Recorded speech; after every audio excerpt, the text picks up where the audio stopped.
panaginip na buo. At doon ang pangarap ko ay nabuo sa ating pagmamahalan. Nakakala ko ay walang hanggan. At doon tayo pinaglapit ng ating mga pangarap sa aking panaginip. Ngunit dumating ang panahon ay nagbabago. Dumating ang sandali na ang ating tuwa at sayang pagsasama natin ay unti-unting naglalaho. Ngunit sa pagsapit ng gabi,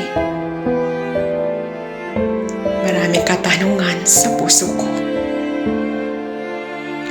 Saan nga ba ako nagkukubli sa puso mo? At saan nagkukubli ang bawat mga ngiti mo? Saan nagkukubli ang bawat kasiyahan? Saan humihimlay ang bawat kulitan at away?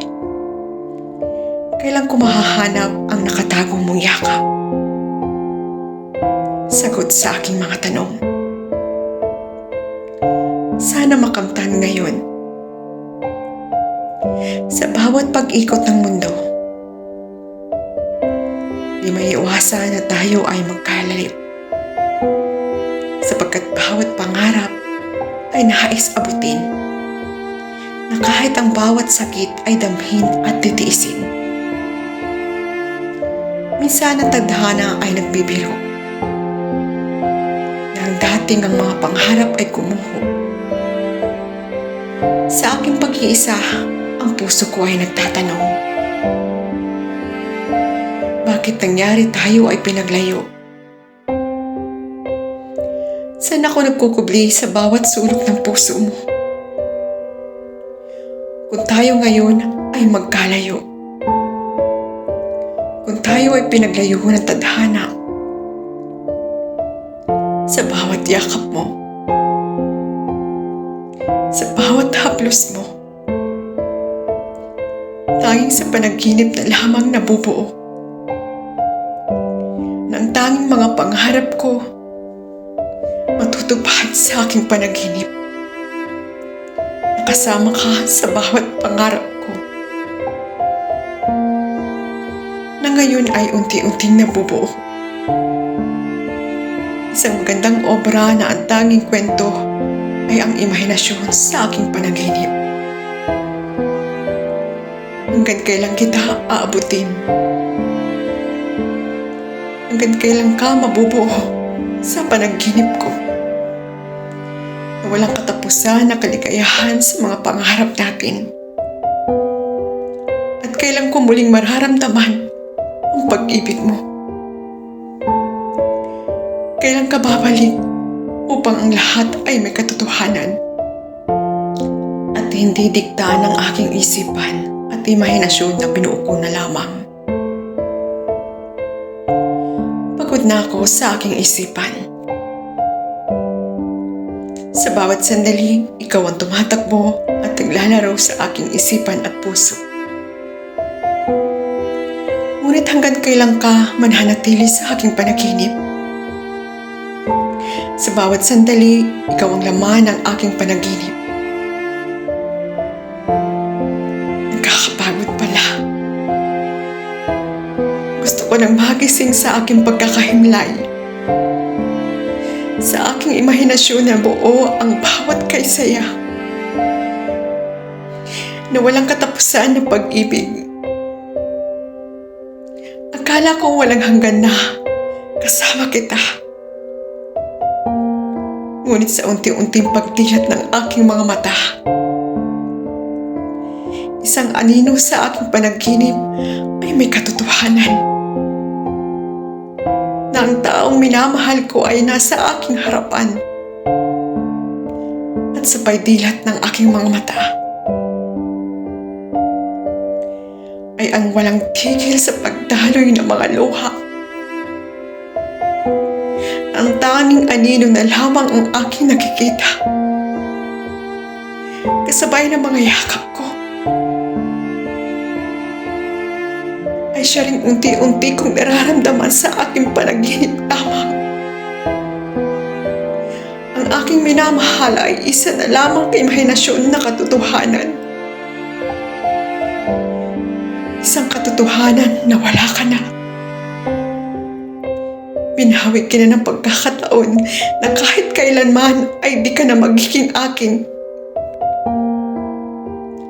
Alam ko masaya ka na ngayon. Sana sa bawat sandali, damhin mo ang sugat sa puso ko.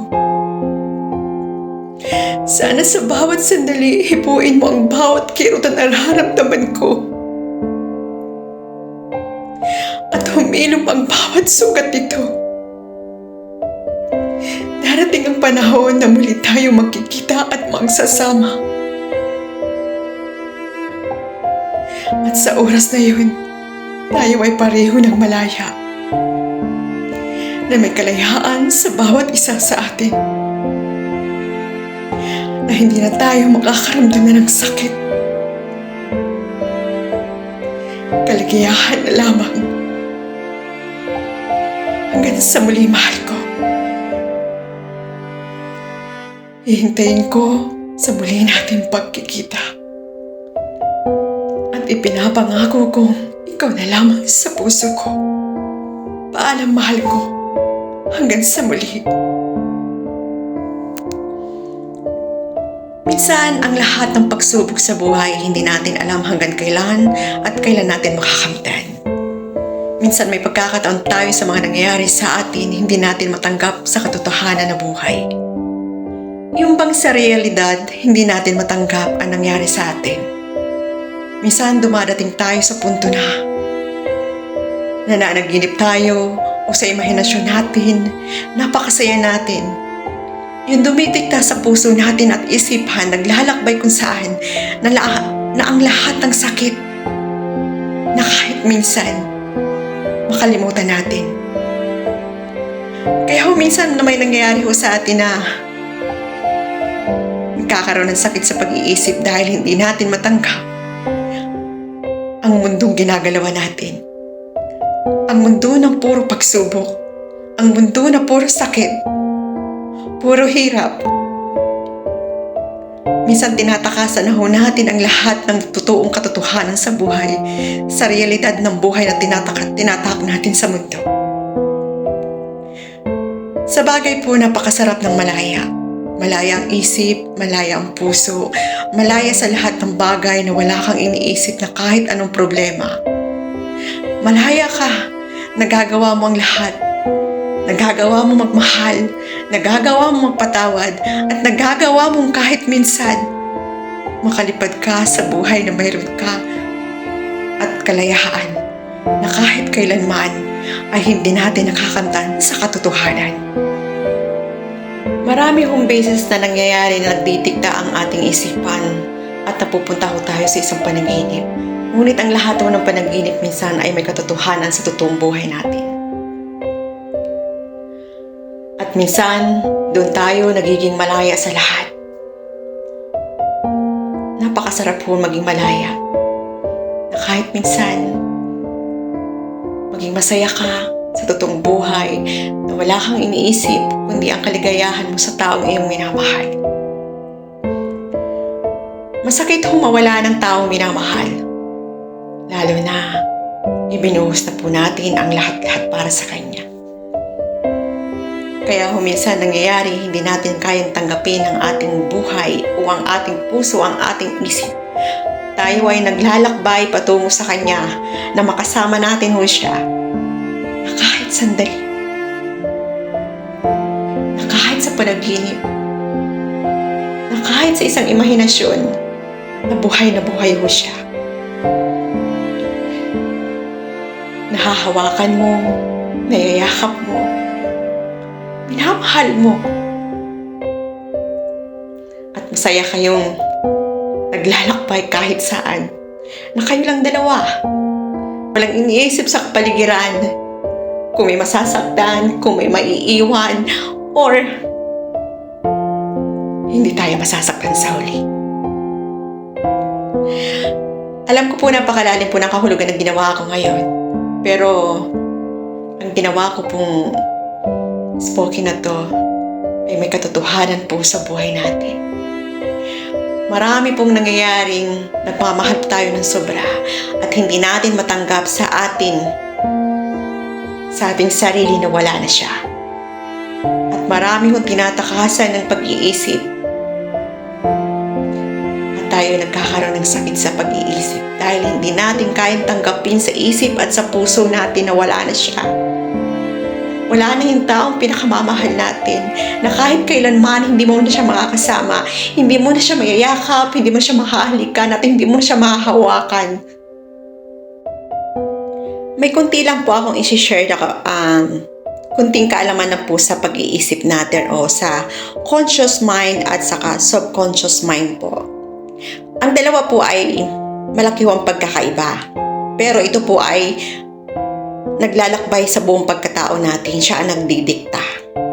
It's about po ang conscious mind. Ito po ay nagmamaniobra o nagdadrive sa ating pag-isip, sa ating ginagawa, na siya yung nagkukontrol sa bawat imahinasyon natin, emotion natin. Yun po ang conscious mind. Nauutal na po ako. Ang subconscious naman po, ito ay nagdadala sa atin sa emosyonal. Yun, hindi natin minsan natatakasan ang nararamdaman natin. Yung tinatawag na yung pangalawang nagmamaniobra sa atin at dinadala tayo na hindi natin matanggap, yung sakit na nararamdaman natin, yung lahat ng problemang dinadala natin, siya po yung subconscious mind. Siya po ang nagdadala sa atin. Pero dapat po natin paunahin o pairalin sa sarili natin ang pagiging conscious mind. Siya po yun ang kailangan natin pairalin sa atin dahil kung hindi po, unti-unti ho tayo madedepress kapag subconscious po ang ating paiiralin sa sarili natin. Yung subconscious po ay habang hindi natin nakukontrol ang ating sarili sa sakit, sa emosyonal, sa mga nangyayari sa buhay natin ng mga problema, nararanasan natin yung sakit, hirap, o pagsubok sa buhay. Yan na ho ang simula ng ating depress. At may mga nangyayari hong tumatakas sa katinoan sapagkat hindi nila kinakaya ang kanilang nararamdaman, ang kanilang pagsubok sa buhay. Kaya ho dalawang klase po ang dapat magmaniobra ho sa atin. At ang parating dapat conscious mind po, siya po ang dapat nating pairalin para kung saan po tayo, doon tayo dadalhin sa tama at hindi napaka-emotional at takasan ang buong mundo. Takasan ang ating pagkatao. Guys, maraming salamat po at sana may matutunan po kayo sa aking spoken ngayon at sa kunting topic natin, it's about sa spoken. Sa mga hindi pa nag-subscribe, please subscribe sa aking channel and please touch the bell for another notification po sa mga lahat ko pong gagawin na bagong video. Maraming salamat everyone and thank you so much and God bless po sa inyong lahat. I love you all. Bye-bye!